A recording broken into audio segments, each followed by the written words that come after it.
الحمدللہ، آج ہماری تلاوت کا آغاز 29ویں پارے سورہ نون والقلم سے ہوا۔ یہاں سے آخر تک تقریباً جتنی بھی صورتیں اور جتنا بھی قرآن کا حصہ ہے، بنیادی موضوع آخرت ہے، آخرت کے احوال ہیں، قیامت کا تذکرہ ہے، وہاں آنے والے مختلف واقعات ہیں، اس کا تذکرہ اللہ نے مختلف انداز سے فرمایا ہے۔ نون والقلم میں ابتدا میں قسم ہے قلم کی۔ حضرت عبداللہ ابن عباس فرمایا کرتے تھے رضی اللہ تعالیٰ عنہما، اللہ نے سب سے پہلے قلم پیدا کیا اور پھر حکم دیا لکھو، پوچھا کیا لکھوں، کا تقدیر لکھو، اور پھر دنیا میں قیامت تک ہونے والے جتنے واقعات ہیں اس قلم نے اسے لکھ ڈالا۔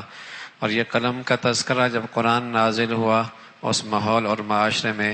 جو قلم دوات کاغذ سے بالکل بے خبر قوم تھی، پڑھنا پڑھانے کا اس ماحول میں کوئی تصور ہی کوئی نہیں تھا، لیکن قیامت تک آنے والا قرآن تو قیامت تک کے لیے ہے کہ ایک دور آئے گا کہ تعلق ہی پڑھنے لکھنے سے ہو جائے گا، اور اس امت کا تعلق جہالت سے کوئی نہیں ہوگا، علم سے ہوگا۔ تو علم کی عظمت کے لیے قلم کا تذکرہ، قلم کی قسمیں کھائی اور بتایا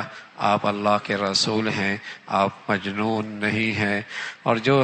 ولید بن مغیرہ جیسا مشرک جو مال دولت پہ گھمنڈ میں مبتلا تھا، اللہ نے اس کی مذمت فرمائی، اس کی بات نہ مانے، بہت قسمیں کھانے والا ہے، ذلیل ہے، خیر سے روکنے والا ہے، برائی کو پھیلانے والا ہے، حد سے تجاوز کرنے والا، بہت نافرمانی کرنے والا، اور اللہ کے حدود کو پامال کرنے والا، نسب ہی ٹھیک نہیں، اس کی ایسی مذمت فرمائی۔ پھر اللہ نے جنت والوں، اصحاب الجنہ، باغ والوں کا تذکرہ فرمایا۔ باپ سمجھدار اور دور اندیش تھا، باغ سے جتنا پھل ہوتا کچھ ضرورت مندوں کے لیے بھی اس میں سے حصہ نکال دیا کرتا تھا۔ اولاد کوئی روشن خیال آ گئی اور اپنی عقل پر کچھ زیادہ ہی اعتماد ہونے لگا۔ ابا کا انتقال ہوا، اولاد نے کہا باپ اپنی محنت کو اوروں میں تقسیم کر دیتا ہے، ہم ایسا نہیں کریں گے، ہمارے مسائل بہت ہیں، ہمارے کام کاج بہت ہیں، ہماری ضروریات بہت ہیں، اور سارے ہی پیداوار کو سمیٹ کر گھر لانے کا فیصلہ کر دیا۔ اللہ اللہ ہے، اللہ نے اس باغ کو صفحہ ہستی سے مٹا دیا، صفحہ ہستی سے مٹا دیا، اور بڑے شرمندہ سبق دیا اللہ نے، مال و دولت میں صرف اپنا حصہ نہ رکھا کرو، یہ تمہیں اللہ رب العزت نے دیا ہے، اس میں اوروں کا بھی حصہ ہے، تبھی تم اس سے نفع اٹھا سکو گے۔ جب تم دوسروں کو اس سے نفع سے روکو گے، شاید پھر تم بھی اس سے صحیح نفع نہ اٹھا سکو۔ اللہ کے نبی فرمایا کرتے تھے دنیا میں کچھ لوگ اللہ کے مخزن ہوتے ہیں، مخزن، جہاں اللہ اپنا خزانہ اکٹھا کر دیتا ہے، اور جب تک یہ خزانہ اللہ کے بندوں میں تقسیم کرتے رہتے ہیں، اللہ بھی اس خزانے میں ڈالتا رہتا ہے، اور جب یہ بخیل بن جاتا ہے تو اللہ بھی اس خزانے میں ڈالنا چھوڑ دیتا ہے، اور اپنا مخزن اللہ کسی اور کو بنا دیتا ہے۔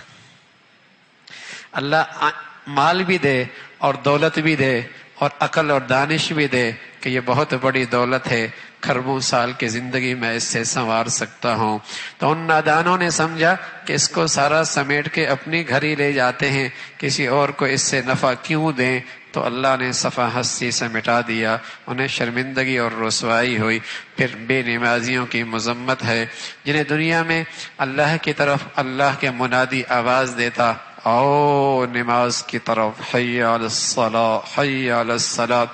یہ چنگے بھلے ہوتے، صحت مند ہوتے، نماز پڑھنے کوئی نہیں آتے، تو کل قیامت میں یہ جھکنا چاہیں گے، جھک نہیں سکیں گے، ان کے یہ پشت تختہ بن جائے گی، اور دنیا معاشر کے میدان میں دیکھے گی یہ وہ بد نصیب ہیں جو دنیا میں صحت مند ہوتے اور اللہ کی منادی پہ آواز پہ لبیک نہیں کہتے، نماز نہیں پڑھتے تھے، آج ان کی یہ پشت تختہ بن گئی، رکوع نہیں کر سکتے، جھک نہیں سکتے، اس کا تذکرہ فرمایا۔ پھر سورہ حاقہ ہے،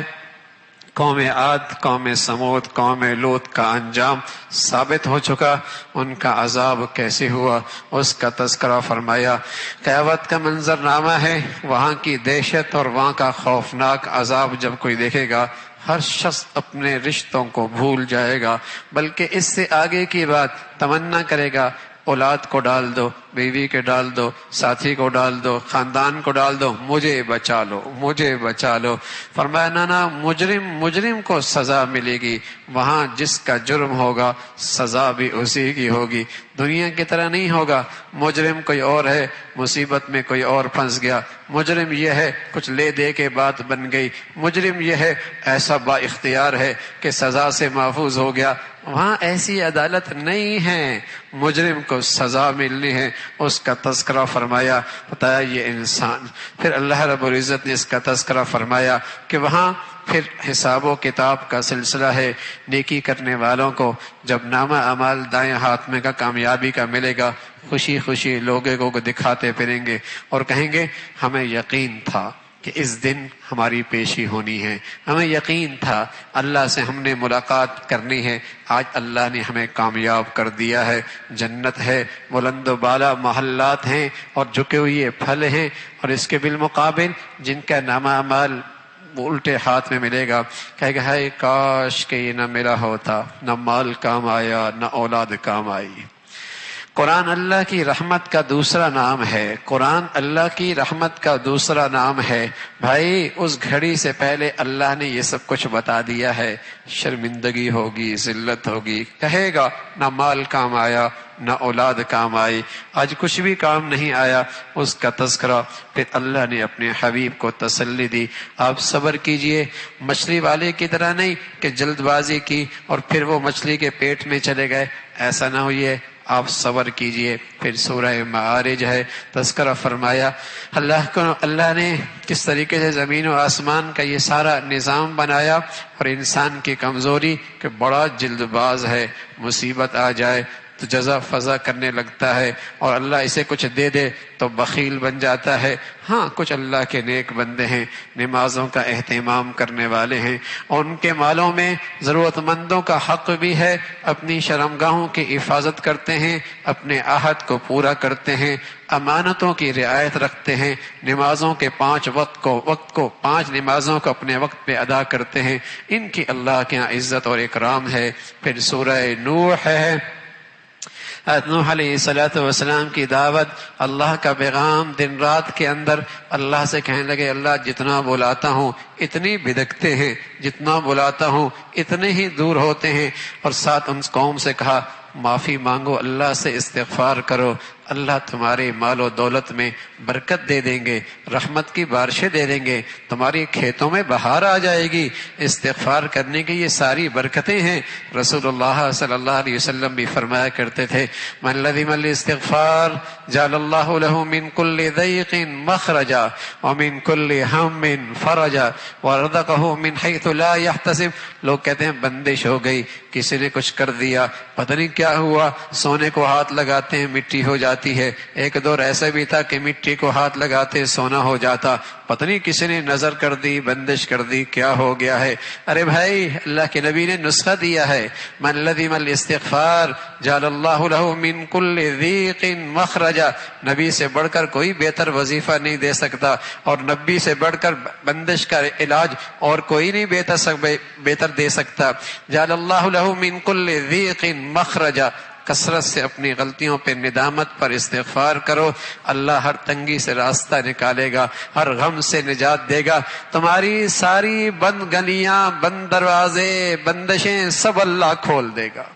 جعل اللہ من كل ضيق مخرجا ومن كل هم فرجا ورزقه من حيث لا يحتسب۔ حضرت نوح بھی اپنی قوم کو استغفار کی برکتیں بتا رہے، لیکن قوم ہے کوئی نہیں ماننا، اور اپنے ایک دوسرے سے کہنے لگے ود، سواع، یغوث، نصر، اس وقت کے جو ان کے بت تھے، جو بزرگوں کے نام پر ان کی تصویریں اور مورتیاں بنا رکھی تھی، کہتے ہیں ان کے ساتھ جڑے رہنا اور ان کے ساتھ اکٹھے رہنا، ان کی پرستش میں نہ ہٹنا، ایک دوسرے کو تلقین کرتے رہتے۔ حضرت نوح نے دعا فرمائی اللہ ان کی قسمت میں ہدایت کوئی نہیں، زمین کو ان سے پاک کر دے، اس لیے کہ جب تک یہ رہیں گے اوروں کے لیے بھی گمراہی کا سبب بنیں گے۔ اللہ نے اس قوم کو صفحہ ہستی سے مٹا دیا۔ سورہ جن ہے، حضرت محمد رسول اللہ صلی اللہ علیہ وسلم ایک وادی میں فجر کی نماز پڑھ رہا ہے، وادی نخلا میں، جنات آئے، قرآن سن رہے فجر کی نماز میں، ایمان لے کے آ گئے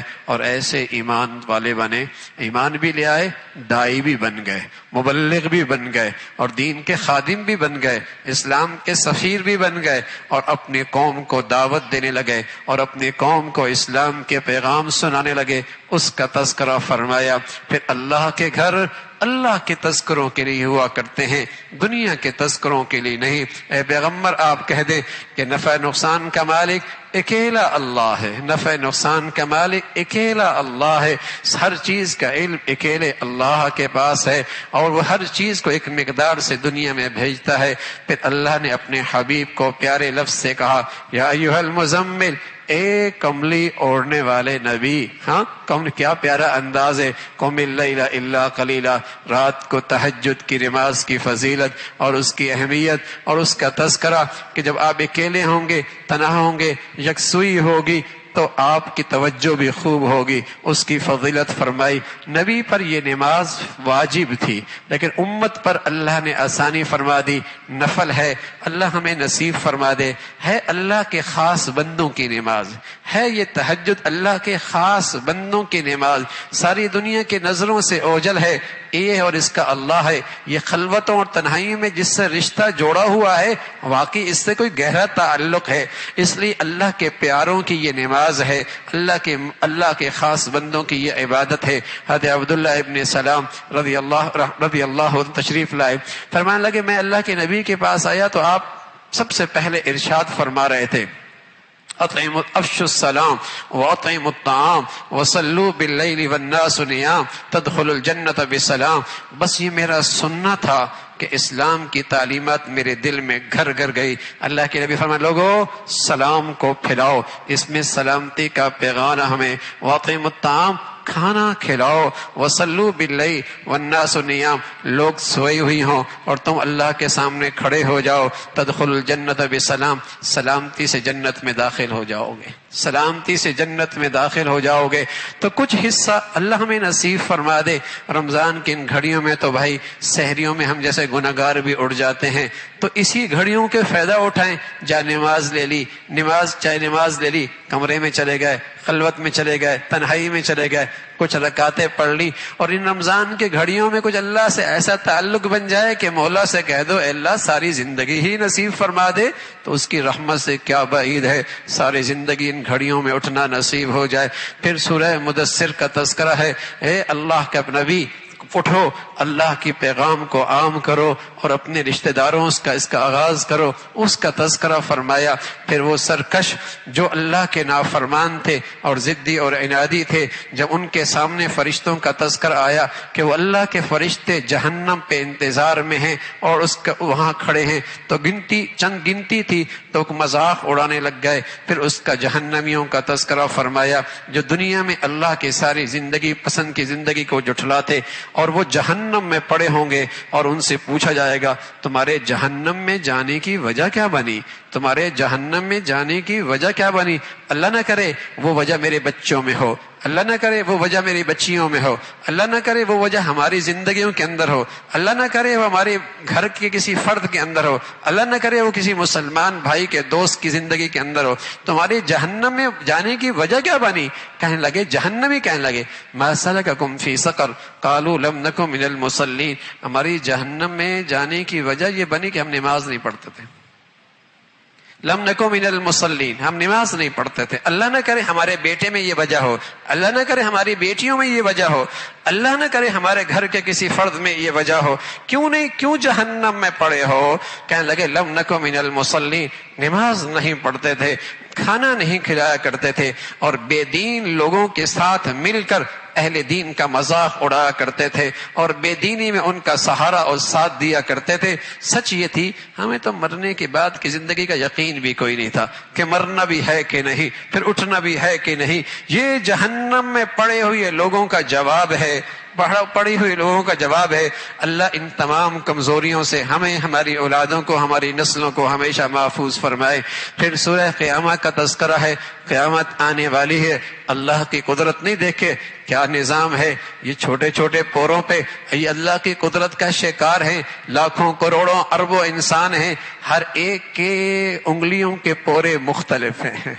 ہر ایک کے انگلیوں کا پورے مختلف ہیں۔ ارے کتنا بڑا رقبہ ہے، یہ کتنا بڑا حصہ ہے، یہ کتنی بڑی جگہ ہے، یہ کتنی بڑی جگہ ہے، لاکھوں کروڑوں اربوں خربوں انسانوں کے پورے دوسرے سے نہیں ملتے۔ اللہ کی قدرت دیکھو، اللہ کی قدرت دیکھو، اللہ کی قدرت دیکھو، لاکھوں کروڑوں انسانوں کا چہرہ ہر ایک سے مختلف ہے، چھوٹے سے حصے میں آنکھیں بھی دینی ہے، ناک بھی دینا ہے، منہ بھی دینا ہے، چہرہ بھی بنانا ہے، لیکن ہر ایک کو دوسرے سے مختلف، اور اس سے بھی چھوٹی چیز انگلیوں کا پورا اللہ کی قدرت ہے۔ جو یہ قدرت رکھتا ہے اس کے لیے مارنے کے بعد دوبارہ زندہ کرنا کوئی نہیں مشکل۔ اس کا تذکرہ پھر اپنے حبیب کو بتایا۔ قرآن اترے تو پہلے سنیں، جلدی جلدی آپ نہ پڑھیں، ہم آپ کے دل میں اسے محفوظ کر دیں گے، ہمارے ذمے ہے اس کا بیان،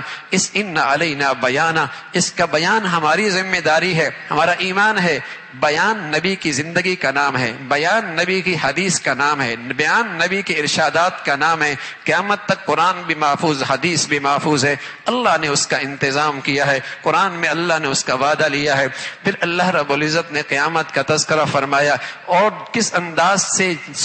ایمان والوں کے چہرے چمکتے روشن تر و تازہ، اور نافرمانوں کے چہرے مرجھائے، چہرے سیاہ ذلت امیز، اس کا تذکرہ۔ پھر کافر کا مرنا اور اس کے اوپر شدت اور تکلیف، اس کا تذکرہ، اس لیے کہ یہ انکار کرتا تھا، ایمان نہیں لاتا تھا، نماز نہیں پڑھتا تھا۔ پھر سورہ دہر کا تذکرہ، ایک وقت انسان پر ایسا ہے اس کا نام و نشان ہی کوئی نہیں تھا، اللہ نے ایک نطفے سے ایک زندگی پیدا کر دی، دیکھنا چاہتا ہے صابر بنتا ہے، شاکر بنتا ہے، صابر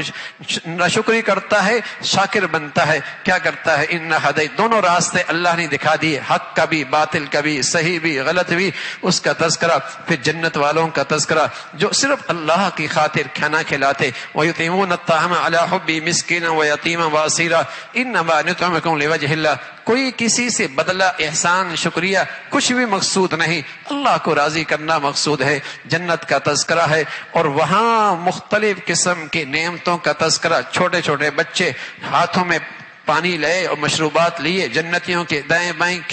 گھوم رہے، اور ایسے چمکتے جیسے موتی چمکتے ہیں، اور اللہ بھی بعض پیاروں کو اپنے ہاتھوں سے پلائیں گے، اس کا تذکرہ فرمایا۔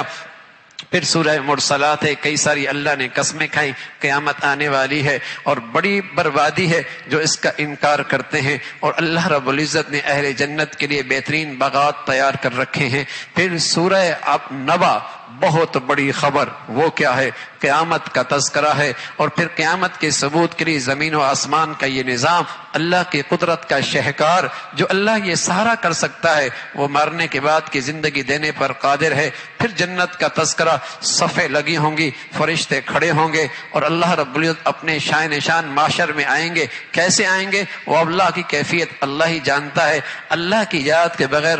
کوئی زبان نہیں کھول پائے گا، کوئی کسی کے حق میں کچھ نہیں، سب خاموشی طاری ہوگی۔ مشرک کافر پر ایسی ذلت ہوگی، تمنا کرے گا کاش کے مٹی ہو جاتا، آج نام و نشان بھی مٹ جاتا۔ پھر سورہ نازعات ہے، پھر فرعون کا تذکرہ اور حضرت موسیٰ علیہ السلام کا معجزہ، اور فرعون کا دعویٰ انا ربکم الاعلی، میں سب سے بڑا رب ہوں، میں سب سے بڑا رب ہوں، اس کا پکڑ، اس کا انجام، اس کی ذلت امیز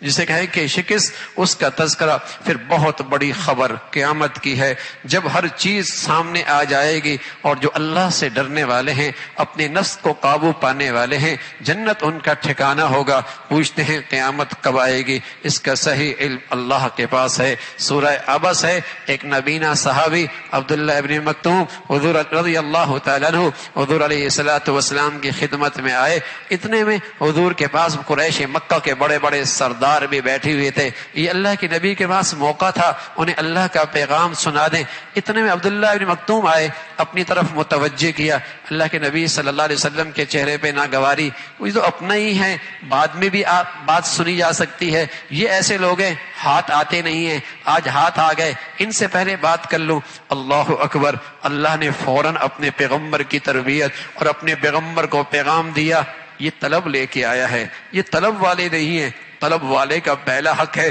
حضور علیہ الصلوۃ والسلام کبھی کبھی عبداللہ کا استقبال کرتے اور کہتے ہیں یہ ہے عبداللہ جس کی وجہ سے اللہ نے میری تنبیہ کی ہے۔ سبحان اللہ، اللہ نے اپنے پیارے کی اس انداز میں تربیت فرمائی کہ طلب والا ہے، اس کی طرف توجہ دیں، اور جن میں طلب نہیں تو اللہ جب یہ بے نیاز ہیں اللہ بھی ان سے بے نیاز ہے، اس کا تذکرہ فرمایا۔ پھر قیامت کا تذکرہ، جہاں کوئی کسی کا کام نہیں آئے گا، آدمی اپنے بھائی سے، اپنی بیوی سے، اپنے بچوں سے سب سے دور رہے گا، کوئی مجھ سے نیکی نہ لے لے، کوئی مجھے اپنی مصیبت میں نہ پھنسائے، اس کا تذکرہ۔ پھر سورۃ تکویر کا سارا نظام تہو بالا ہو جانا ہے، اور سارا جنگلی جانور شہروں کی طرف ان کا بھاگنا اور دوڑنا ہے، یہ جسے کہیں کہ یہ سارے زمین کے سارا نظام، آسمان جسے کہیں کہ سارا نظام درہم برہم ہو جانا ہے، اور سمندر اور دریا اس میں آگ کا بھڑک جانا ہے، اس کا تذکرہ۔ پھر قرآن کی عظمت، اللہ کی کتاب ہے، جبرائیل امین لے کے آئے ہیں، آپ علیہ الصلوۃ والسلام پہ آیا ہے۔ پھر سورہ انفطار ہے، آخرت کا تذکرہ، انسان کو تنبیہ اور تلقین کہ ایسا کریم داتا جس نے تیری صورت ایسی بنائی، شکل ایسی بنائی کہ ہر نعمت اس میں ایسی سجا کے رکھی کہ اس سے بہتر صورت بن ہی نہیں سکتی تھی، اس کا تذکرہ فرمایا۔ پھر دو جماعتیں، جہنم والی، ایک جماعت جنت والی، اور اس دن فیصلہ صرف اکیلے اللہ کا چلے گا، اس کا تذکرہ۔ اللہ عمل کی توفیق نصیب فرمائے۔